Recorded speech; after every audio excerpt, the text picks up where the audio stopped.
Hello મિત્રો, બધા જ ને જય શ્રી રામ। આજે અમારા ઘરે નાનકડો એવો પવિત્ર સરસ મજાનો હવન હતો।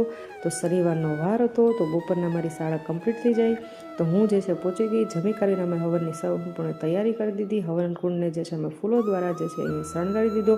આરતીની થાળી પણ અહીંયા રેડી હતી। મેં, ઢીંગો અને જેડીએ જે છે સંપૂર્ણ તૈયારી કરી દીધી। ત્યાં સ્વજનો અને પરિવારજનો બધા જ પહોંચી ગયા અને સાથે સાથે અમે બધા જ જે છે એ મંત્રોચ્ચાર કરતા ગયા અને હવનકુંડની અંદર જે છે ઘી અને બધું જ જે છે સાધન સામગ્રીની અંદર ઉમેરતા ગયા। ખરેખર મિત્રો, હવન જે છે એ આપણા ઘરની અંદર સુખ, શાંતિ અને સમૃદ્ધિ જે છે એ લાવે છે। અહીંયા કિચન કિંગ એવા મારા બંને ભાભીએ જે છે પ્રસાદી જે આપવાની હતી અંતમાં, તો એ બટેકા પૌવાની તૈયારી કરી લીધી।